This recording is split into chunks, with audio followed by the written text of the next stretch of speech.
perspectives, different views, one voice. Welcome to the Perspective Podcast. My name is Cam. I'm in the studio with Ali, Chris, and Kojo. And we're here to discuss the topic of fear. So let's get started on this discussion. What does fear mean to you? Well, for me, fear means to me discipline, control, and mindset at the same time. To know yourself in a sense where you know your difference from what is right and what you don't need to touch and what you need to go into. It's just a barriers basically, and that's what I understand it to my degree of fear. Fear to me is something that stops me from experiencing new things. It stops me from maybe doing something that I've wanted to do because of, I guess, I don't know, there's the fear of failing, there's the fear of so many different things. But fear for me really is just more about, it stops me from experiencing new things. Yeah, I mean, for me, I'd say fear, for me, is like, it's a mental barrier. It's definitely something that's there that, you know, to prevent you from doing certain things. And, you know, I guess if you're looking at the flip side, if you're fearless, you do things without, you know, the sense of you could die. The ramifications. Yeah, you could actually die being fearless. Yeah, you could because, you know, you have no boundaries. Yeah. To some degree. Yeah. And, you know, I guess it also goes down to the question, is it a good or bad thing to be fearful of something? You know, some will say maybe it's not because it pushes you to do, you know, you do take risks, you take calculated risks. So yeah, just give you an example. Yeah, just fear from a general idea of you having a child, the child growing up, right? Children are always fascinated by fire, right? Mm-hmm. So sometimes the parent might drum into that child, don't touch that because that will burn you, right? Mm-hmm. So you want to put the fear in that person to protect them from something that could be harmful to them, right? So it's like, obviously from that angle of that parent doing that fear is meant to protect you. On the other angle, as you said, it could be a mental block that cripples you from doing anything. So I guess there is always that dilemma in the sense of fear and how that is exhibited out there or how that affects that person personally.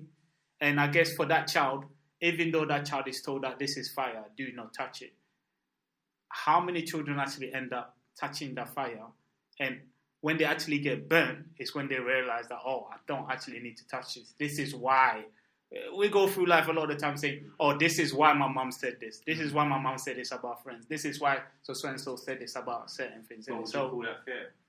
No, so I kind of broke it down in different elements in the sense that I first mentioned that the fear is to protect you from doing certain stuff that could be harmful to you. Yeah. However, that fear, as Cam mentioned as well, could become a mental barrier that actually cripples you. Yeah. But obviously the fear is not the be-all and end-all because there are examples of, even though that is being told to that child, I see people overcoming that fear or breaking through that fear. Even though that child has been told from a young age, do not touch that fire, they might not necessarily understand why they're being told that until they actually touch that fire. Yeah. Do you know what I mean? So, yes, it's not necessarily, or is there an example of fear? It's just more of the example that I use in regards to breaking it down. I just want to... come with my opinion of fear. One of my favourite quotes with fear is from Franklin D. Roosevelt. It says, "The only thing we have to fear is fear itself." So basically, that's literally the only thing you should be fearing, is the fact that you fear something. For me personally... break that down though. You have to... The only thing that you need to fear is the fact that you fear something itself. That's basically what the quote is. So the quote is, the only thing we have to fear is fear itself. So that's basically what it's meaning, that's the only thing you should be. And for me, a lot of people, I've heard this even growing up as a young boy with this word fear. But what I've come to realise is, for me, because people use fear in a negative sense. Yeah. But I've come to realise, my interpretation of it is that fear is an emotion, just like love is, just like anger is. That for me, fear could be used in a positive thing, because it could be used as a detriment to doing something you shouldn't be doing. It could be used in so many different ways.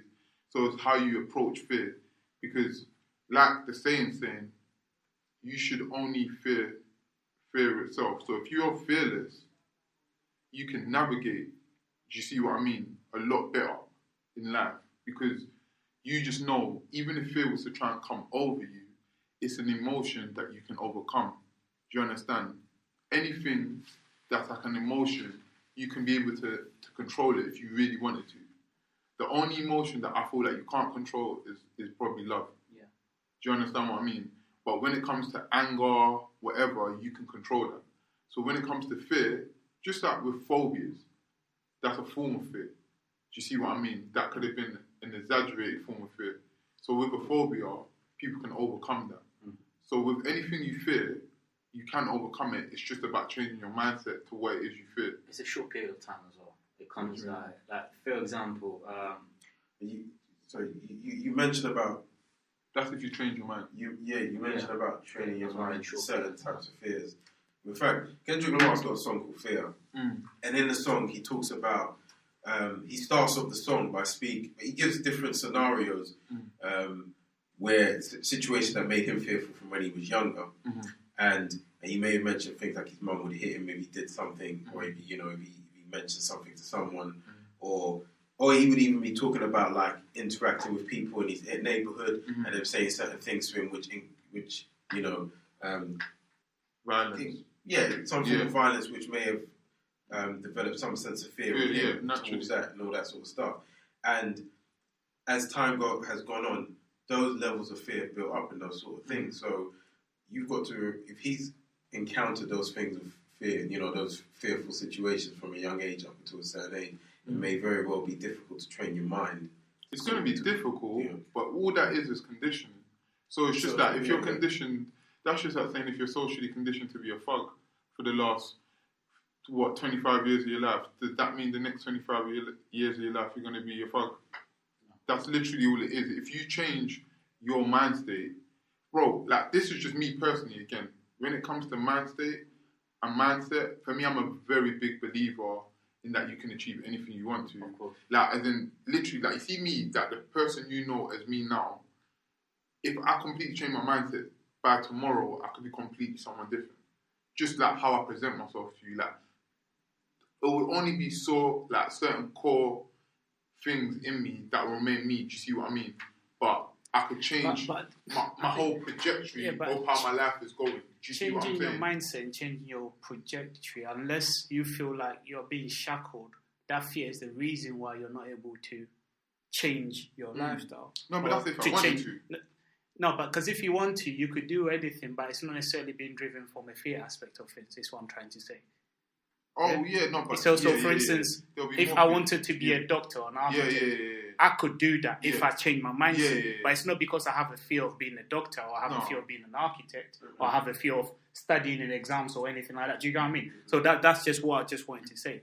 I think fear, definitely, I totally agree that fear is an emotion. But I think it's... When you think of fear and why sometimes it's harder for people to overcome. So just quick example. How I grew up, I'm scared shitless of snakes. Like, I'd rather be in a room with a lion than in a room with a python. Like, this is how bad it is for me, personally. And that part of the reason is because growing up, I saw a lot of snakes. And as a young person, from the stories I was hearing regarding snake bites and people passing away when I was growing up, it put a lot of fear in me that I don't want to encounter any snakes. To the point where even if it's not poisonous snakes, just because it's slithering around puts a fear in me, right? Where now it's just kind of like a running joke in my family where all my kids know that I'm scared of snakes. But I do tell them the reason being. The reason why I'm just saying this is that sometimes this fear, the question I need to ask myself is whether I want to overcome it and what benefit that has for my life. Yeah. The benefit that could have in my life is I'm stranded in a rainforest with my family. And there's a snake, and instead of me protecting my family, I'm running from my family. So that is quote unquote how important that is, right? So there are certain fears that I have where I think at one point we even had like a barbecue and my friend, there was someone going around with a snake and my friend was touching it and I was like, I don't even want to do that, right? So yes, definitely fears have to be broken down. How is that shackling you in what you want to do? Oh yeah, because you're talking about the levels. Because there are different levels of fear, right? But I mean, if you wanted to, though, like, say if you chose that to say, I'm going to that rainforest. Say if your daughter said, that is. Now I'll have to overcome that fear before I go to that rainforest. That's my point. I think that's the point I like to make. Yeah, that's my point. I don't want to be overcoming that. No, but you would have to, because you would have to say to yourself, for me to go into that rainforest to make my daughter happy, she wants to go there. And that's the one thing. Yeah. I guess so. So I guess in that. Or I could just buy. I've done research. You could buy one of those boots that's you could wear also stuff that because if protects you from that. You could literally seeing it is what will strike you. Do you see what I'm saying? Because it reenacts the fears the emotions that I had when I was really young, and that's the thing. It grows with you, even though physically you are getting older. This emotion is stuck with you. Do you know what I mean? So this is the stuff. I become a child straight away after when I see that snake. What Kod's just saying is. How important is it for you? Yeah. How important is it for you to even overcome it? But what I'm trying to, all I was saying is, how does that add to your life? Yeah, exactly. All I was saying is, no matter how little or how big it is, it's how important you make it to you if you want to. So, like you said, everyone's got those. Everyone's got those fears. Whether it's those small fears that they let life get away with, or bigger fears that they just try to put in the back of their mind. Do you get what I'm saying? But the thing is, the more you do that, the less fearless you become. Because what I've noticed is the people who tend to be fearless, they tend to put that into practice daily. Yeah. This is what I've noticed. They go head on head. They naturally. Like, I've got a friend, bro, that any issue, he deals with it. Like, he doesn't wait like an hour, next day, like, I'll sleep on it. Like, he's dealing with it right there and then. It's not even about fear, it's just about deconstructing and before it even manifests. Some people are scared to do that because they just, the relaxation, or they're fearing, even tampering with certain things. It's just. No. But to add into that, it's not fair.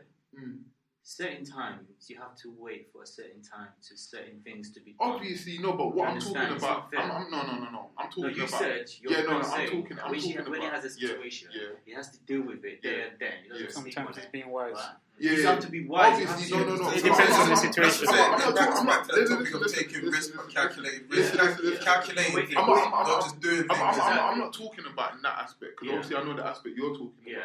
I'm talking about when things need to. When they say someone who's got a hands-on approach as a man, that's what I'm talking about. As in, they're not scared to take ownership and lead. I'm not talking about making calculated decisions, because obviously he knows what he's doing when he's doing it. So what I'm saying is, he's rationalised what he's meant to do, and he does it. Let me tap into that. Some people rationalise and procrastinate. Okay. That's all. But is that because of fear, though? No. If you rationalise something, let me finish. If you rationalise something and you don't put it into practice, what does that have to do with fear? That's what I'm trying to. Okay. And what I'm trying to say is, what I'll say to that is, it's not always. It would derive from something that comes from fear.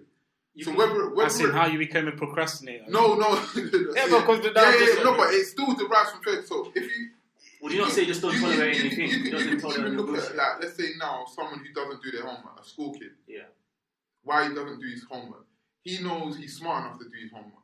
Do you see what I'm saying? He could do the actual homework, but he procrastinates. The homework takes a week. It's a week in length to put in. But he procrastinates. But why is he procrastinating? Well, so you're saying the fear is the trigger for the procrastination? That's what I'm trying to say. There's something that's stopping you from achieving what you're meant to do. It's your responsibility. But is that fear or just laziness? No, but there is a fear. No, it's lazy. There is laziness. There's other things, aspects to it, but there's something that's holding you back. Yeah, but I would. When you say there's something holding you back, it's not. Yeah, so I don't necessarily. Maybe the homework agree with. I understand what you're trying to say, but maybe the examples that you're giving is not doing it justice, the homework. Because it's just making me understand that in regards to human behavior, there's always a reason for why someone will behave a certain way. Yeah. So there is always a reason for having option A, B, all the way to Z, but you choose option A or you choose option B or whatever. Not because that procrastination. The reason why I'll say that it could be linked to fear in certain aspect, because you might have been in a situation where someone's had to make a certain choice. And that person made such a rash decision, and the outcome of it was a negative outcome. So when you find yourself in those type of situations, you procrastinate because you don't want the outcome, or because of the fear that... So that's how I could see how that... That's why I asked you whether you said it's a trigger, because that's how I see how someone could become a procrastinator because of that. For me, I think fear is very important in a human society. The reason why being is because we need fear in our lives. We need fear because I can be biblical to an extent, or being... Being biblical, we'll be here the whole day. I'll be into it. The reason why I brought that up to that point is because as a Christian, I have a strong belief. You cannot be... How can I put it? You cannot say you are fearless to everything or know it all, because you need to understand as a Christian, you have someone above you that have more authority than you, that you have to be fair of them. You might not hear the voice, you might not understand that they're going to talk to you, but you have to have a limit or barriers to a point to a human being. You cannot cross that line. Because hence why, when you have your children, it's not like you are raising your children to be scared of you, because scared and fear is a two different side of it. But when you're raising your children, right, they need to have fear in a sense where they cannot cross a line, they cannot cross a certain line. And when they cross that line, you're going to punish them. And the reason why I'm a Christian is because when you believe in God, in my opinion, I believe in God. When you have fear, you cannot do certain things to a point because you know the fear of God. The fear of God, exactly, and that's where the key point for me, what I see fear is. And I was gonna come in and say the flip side is some people might say that's not necessarily a good thing. But that's just on a human level. That's what I said in my opinion. But you do touch on a good point, because you mentioned that I do agree with you in the sense that I think you can never be completely fearless. Fear sometimes it's a good thing because it creates having fear present creates some form of challenge in order to sort of achieve, overcome certain hurdles, and you have to sort of push yourself in order to overcome that fear. It's almost saying if it's not there, you almost become quite complacent. Yes. It lets you know you're human. I think yes, I can understand the point, but I disagree. I disagree in the sense that fear makes a person submissive, and fear has been used in the broadest sense of the word, has been used to control people, because people understand once you have that fear. And fear is the same thing. You could use a household. You tell your child, don't touch this. That fear is a form of control. Are you with me? Just before we go, it's a form of control, right? And when you bring the whole aspect of religion into it, you have to understand religion. When you follow some of the prophets, there were points where they were fearful. The reason of having God on their side is for them to overcome that fear and do things that God wanted them to do. So when you look at certain stories like Moses' background, the surrounding that Moses was in, Moses had to be fearless in order to achieve what he had to achieve. So even in the biblical sense, when we talk about fear was the overriding factor. Overcoming fear was the overriding factor, how God used people to do his work. Now, just coming back to the whole idea of fear and the way I believe that it's a form of control, because we've seen it time and time and time again. We've seen oppressive regimes where using that fear, they've been able to make sure that people are submissive to their cause. And even when you talk about religion, and then you have to go back a few times in regards to religion and what religion did in Africa and how religion was used as part of slavery. So the example I want to use here, for instance, in Ghana, when I went into Ghana, it's not like people didn't understand that we didn't believe in God. There's always been that belief in God from religion, right? So we didn't have Christianity. But what Christianity did, and some of the chapters or scriptures that was used to promote Christianity in Africa was to make so for instance, if someone's left you, turn the other cheek. How does that relate in the actual world of things? That means that if I come into your house and I take your TV, don't worry about fighting me. Let me take it because God is going to deal with me. It's to make you submissive. It's to make you submissive. So when people say that, I always just lights up something in my head to say, we have to grow up kids that are fearless. So in the sense of, when you're looking at some of these civil rights movements, you're looking at Martin Luther King, you're looking at Malcolm X, you're looking at even people like Nelson Mandela, you have to overcome, you have to step outside that fear boundary in order to really bring a change. If you always conform because of that fear, there will never be a change. So, as I said before, fear, I gave an example of touching that fire and how that parent could see that as a way of protecting their child so the child doesn't get burned. But what we don't want to do is cripple our children in changing things in our lives that affect us because of fears that we had. So my last example, for instance, my mom has a fear for police officers. So if my mom is in my car, the minute police officer stops me, I'm in the wrong. Just listen. Because of that fear, I need to be submissive to a police officer. But the idea of a police officer, they're a civil servant. Our taxes pay for them. I don't have to be fearful of them. So if I keep going along with the fears that my parents had, it's never really going to change something, because the problem that we have within our community is that the police are not necessarily making our communities a better community, because people do not trust them or people have fear in them. Do you know what I mean? So I think we have to be very careful in the sense of fear and how we use it, whether it's biblical, whether it's in life. Let me tap into it. You have a valid point. The whole point is good. I'm not talking about fear in human being. Me being fear towards you, I'm not relating to that. I'm talking about fear in God. Right? I know what you're saying. You're talking about fearing God. Within God. So it will because stop I know with myself, I know I can go as much as I can. But the question I'll ask... Yeah, you're saying... Now, I understand that. So the question I'll ask, because a lot of the times, just fear on the religion aspect, a lot of people use the whole fear of, you're going to hell, you're going to hell. That's a fear. No.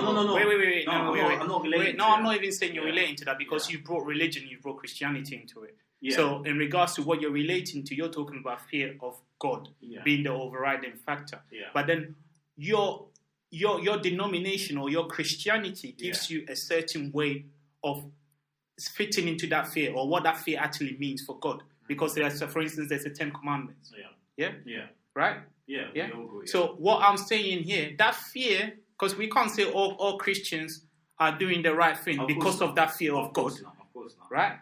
So yes, when you say that we need to have fear, yes, we need to have fear, but in the broader sense of it, having that fear for God has to fit, especially if you belong to a religion. It has to then fit into what your scriptures say about that religion and what that fear actually means, or what that fear actually, how that fear is constructed. Because the whole idea of religion using that is so that people stay on the straight and narrow. But we know that's not working. No, for me. No, for you that's fine. But I'm just talking.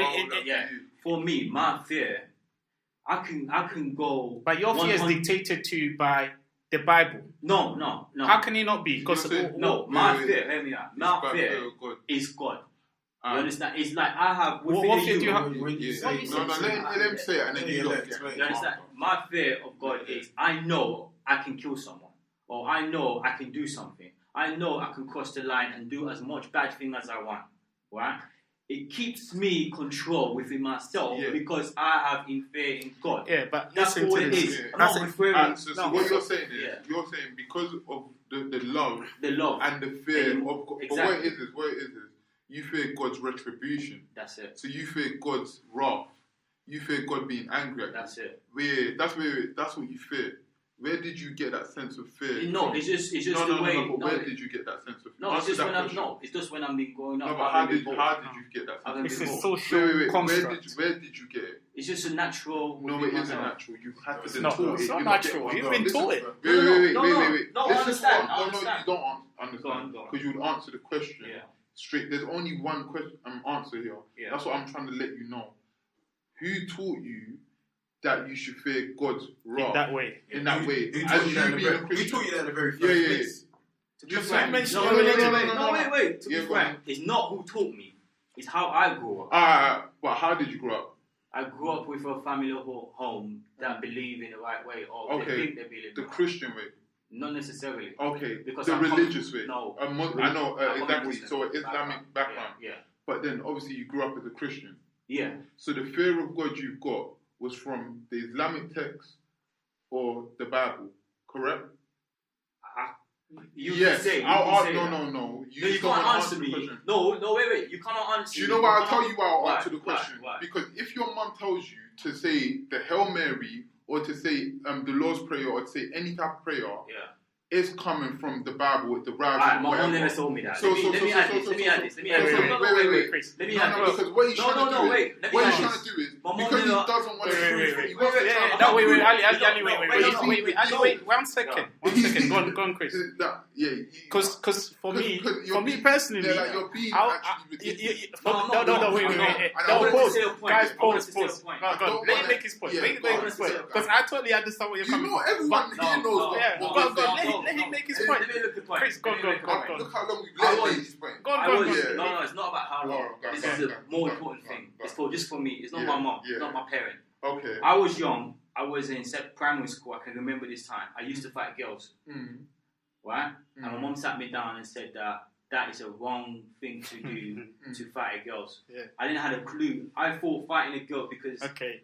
No. Go on. Fighting a girl. Yeah. You just thought you could do that. Yeah. So she sat me down and gave me the understanding of that is wrong. Yeah. So from that concept, I understood what is right, what is wrong. Yeah. So within that time, I started growing up, understanding what is right, what I need to be fair of, or what I don't need to make sure that I do right.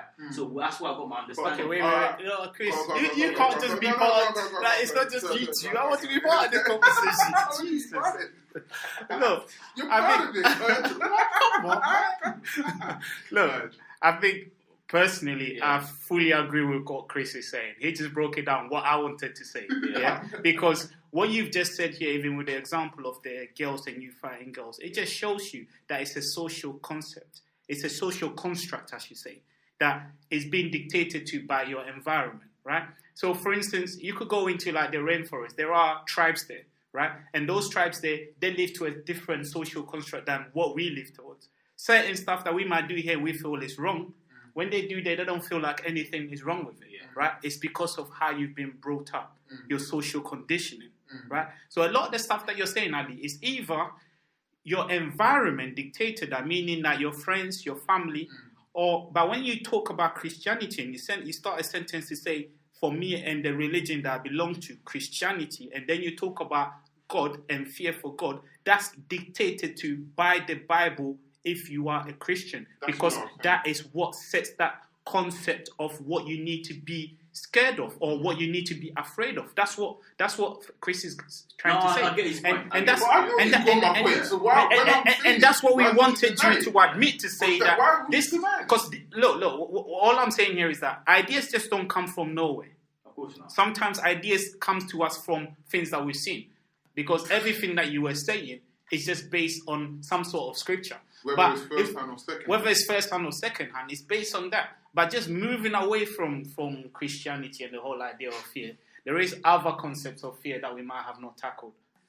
I think just going back to our conversation, what I was going to say is very interesting though. That example, the reason why that example is very interesting, because it's almost like when a child comes into this world, they do not understand the concept of fear. Right? They don't understand the concept of fear or even behavior or whether that behavior is right. Parents set those parameters. Exactly. Parents and the community set those parameters. It's whether that behavior is right or wrong. Because I guess there are extremes to that, and people might have their conversation about the extremes about killing someone. Why would you think that's right or whatever? No. I'm just saying behavior as in you fighting a girl or you beating up a girl. Yeah. Why not? The girl was rude to me. I just point at the girl. Not that I'm saying I'm fostering that men should be doing that. Please, don't. But I'm just saying that for that child, unless someone sits them down to really say that. But a lot of the times also, I guess, there are studies around people picking some of these behaviors from other or around them, or maybe someone has done it before and you think it's okay or whatever. No. So you are part and parcel of your environment. So it's very interesting when we talk about fear, how we have to understand how our environment really dictates some of the stuff that we end up as adults still having a fear for, as we've mentioned already in the conversation. In saying what Ali was saying, the reason why like I was getting so passionate is because everything he's saying I actually agree with to a certain point, because how you're thinking, that's how I navigated my life up to a certain point. So with Ali's point of view, I felt like that up to a certain point. I navigated like that with my life, where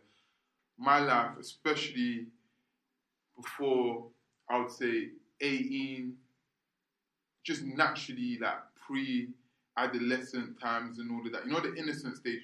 Like I navigated my life of the fear of God. That I knew that was the boundary for me. That I could do certain things, but the fear of the retribution of God.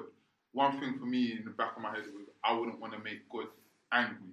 I'm gonna one day, after all this is said and done, go and be in front of God and be judged one day. And that's because I grew up with a religious background, a Christian background, Sunday school, all of that. So I got reinforced especially as a kid going to a Sunday school. You're getting reinforced every week, week in, week out. Yeah. Be obedient, this and that. Do you see what I'm saying? But this is a form of control, because those Sunday schools are telling you, look, it's helping out the parents. Like, look, the parents are sending the youths there for a reason, to say, all right, my child could go one way, but I want him to be in a Christian environment where it's got those values, where he will come home and be a good, obedient Christian child, which is fair enough. That's understandable if that's what the parent wants. But what it is as you grow, and this is just me personally, I'm coming out of my mum's household one day. So me is just, as I grow as a man, I've got to start thinking for myself. I have to start rationalising myself. Like, obviously, the more I read, the more, just at college, you start reading certain things about history and seeing how fear was used as a mechanism to just, obviously, not even just from the slavery thing, just in general, and just how power structures, how men can control certain things with it. And for me, that's when I started realising it's just an emotion and how you can overcome certain things. For me, I don't feel like, and I'm still, obviously, I still belong to a religion, so I can't say I don't have fear of God in me, but I still, as a human level, without putting religion into it, I feel like it can be detrimental, where I feel like you should feel, it's half and half for me, because I feel like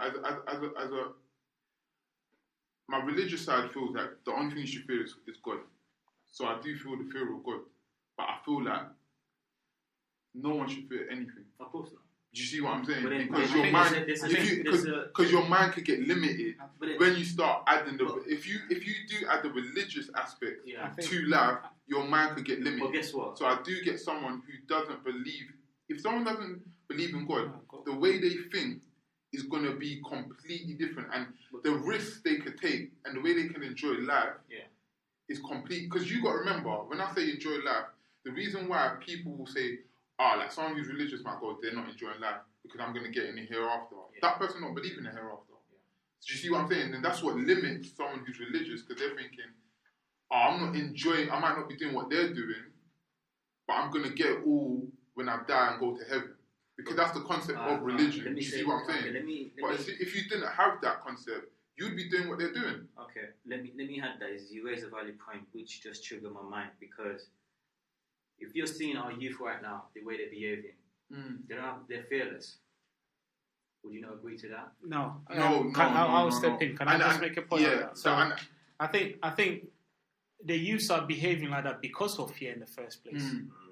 So it's not because they're fearless. It's because they fear themselves. Because they fear themselves from. Because you need to understand the point of life. Life is a precious thing, right? In the sense that if I don't want my life to be taken, so if I had to make a choice, I'd rather take someone's life that wants to take my life. Come on. So it's not necessarily, and this is the thing, and I don't want the whole fear angle for us to go off topic, but it is a relevant point in regards to our youth and their fear, because, and I've had that conversation, and and this is my train of thought anyway. You could disagree, you could not, but I always feel like once you put a microscope on something that's so small, it becomes big.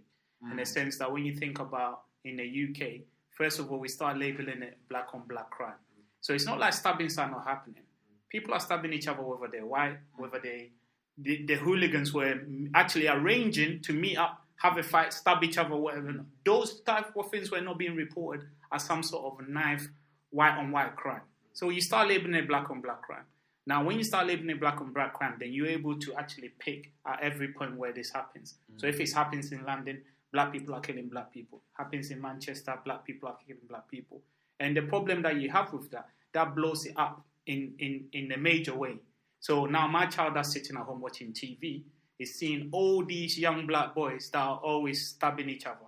So first of all, it goes into the black people don't love themselves, all those type of conversations. But what is striking fear in me, is striking fear in my child.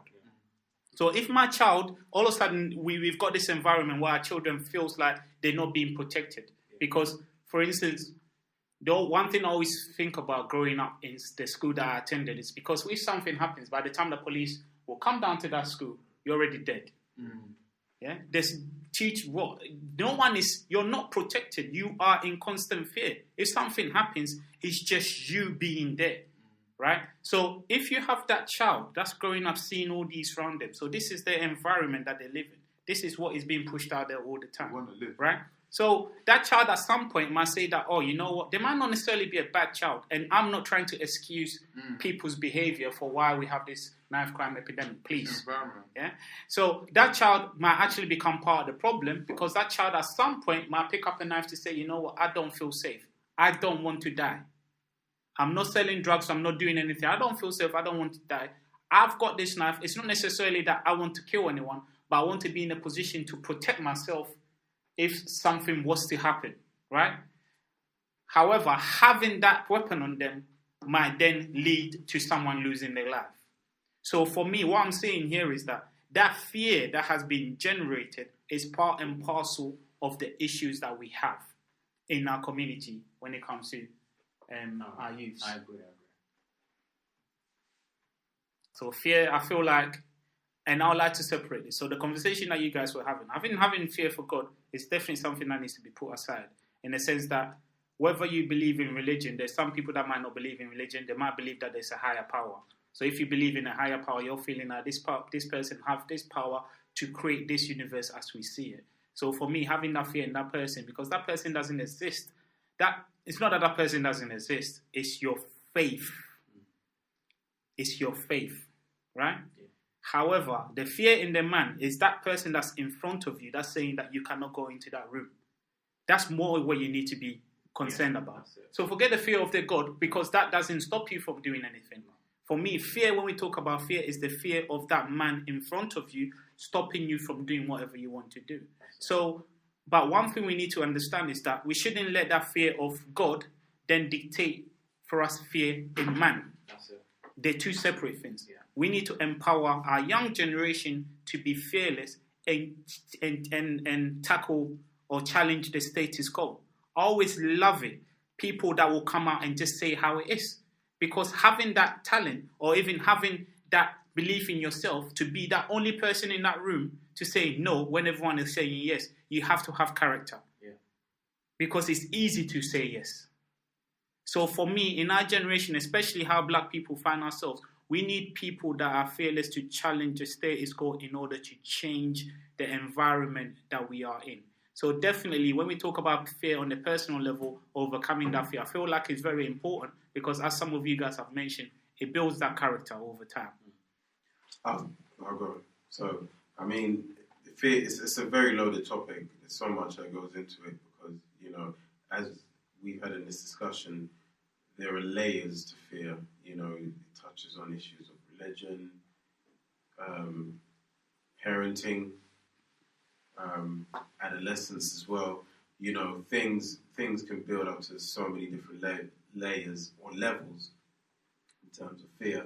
As you get older, there could be, you know, when you're being raised as a child by your parent, there could be certain things, certain boundaries and restrictions they impose upon you that create certain levels of fear that can grow with you as you get older, and that can, you know, as a result of social conditioning, you completely develop a fear to that may be difficult for you to sort of undo when you become an adult. But I think, as I pointed out earlier, I think fear, it also creates some form of, I think it creates a challenge in terms of overcoming certain tasks and achieving certain things. I think fear, to have a certain level of fear there, I think to some degree, I think it can help in some instances because it can push you to sort of, and it depends on what type of person you are, but it can push you to sort of certainly overcome that. I mean, with that being said, I mean, an example was like, even like, I remember like Will Smith was talking about his son, Jaden Smith, and he was saying that Jaden, in his opinion, like, I feel like the way they've raised him in a sense of like just not to be completely fearless. And he's sort of an example of a child. Obviously, it's different because he's guarded as well and he's shielded because of the sort of environment he's been raised up in. But he has a certain level of fearlessness. But we've seen an example of where that fearlessness has taken him. You know, in terms of like certain choices he's made in fashion. Yeah. Certain, you know, but at the same time, certain causes he's done in terms of like making and doing things that are beneficial to the community. Exactly. He's done a lot for his age, but a lot of that can be attributed to fearlessness. You know. For me, fearlessness is very good. It's an empowering thing to have, and especially what we've discussed so far. And within human society, I believe fearlessness should be really strengthened, because I do not want another human being, especially another man, to dictate to me, especially as a young black man, dictate to me of what I should do, I shouldn't do, and how I should cross myself. Because what will happen? It will give me that barriers, and it will give me the not confidence. Because when you're very confident, that's fearlessness. But at the same time, you can humble yourself at the same time, because it's very important to humble yourself. So humble yourself comes in between fearlessness. Know your character, know who you are as a person, and know what you need to have, what you want. And that's where the fearlessness comes into. You need to know what you want. When you say you want to go for Z, go for Z. Do not let any obstacle goes between you. And as a young black man, or a teenager, you need to have that character of being fearless, but obviously at the same time, have discipline and respect. Respect is a key thing, as what Chris has raised up. Emotional. Do not allow also emotional to be within you to the degree whereby it can affect you in the long run. At the same time, yes, you do have, in the religion side of it, you have fearlessness where you know that you can't do certain things because you have that mindset in your mind. When you do die, how would it affect you when you're in front of the knowing power or that created you? And at the same time, you have a fearlessness when it comes to your parents, especially your mom or your dad. How do you differentiate yourself with them into that? But in general, as a teenager, when you're growing up, have fearlessness to know what you want, stand by that, and obviously have a discipline and have an understanding of what you want to do. If you come with your partner or your friends, there's a mutual agreement, there's a mutual understanding, and that is all part of that fearlessness. And know that you do not allow yourself or another man to step on your toes when you know what you need to achieve or what you know you need to do in life. I think that's what is very important. And do not feel like you have to please everyone and wait. Opportunity does not wait for anyone. You understand? It does not. It's always someone. What I'm thinking now, someone's thinking it as well. So go for it. Don't waste any time and go and achieve it. That's what I think. Yeah. So for me, I feel like with fear, again, it's an emotion where I feel that a mind state can change it, but at the same time, fear can be seen and used as a positive tool. In a way, you can use it to direct your life. This is how you can use it to basically, if you use it where you can use it as motivation, basically to get out of a certain situation, just to use it as a driving force, or you could just literally, if it's a negative thing in your life, you can overcome it with a certain mind frame, certain mind state. I feel like with fear, obviously with the history of it, it's been used for so long that it's helped shape the world. So I feel like you as an individual should be conscious enough to be reading and making aware of how to overcome the mechanisms used by fear to basically even help control you in day-to-day life. So for you to basically live your best life, you should be able to overcome fear in different forms and in different ways. And so that's our discussion on the topic of fear. If there are any topics that you would like us to discuss, please email us on ldmperspective@gmail.com. You can also find us on Instagram at ldmperspective, and you can also find our channel on YouTube, LDM Perspective, where you can find all our episodes. You can also find us on Spotify too. Perspectives, different views, one voice.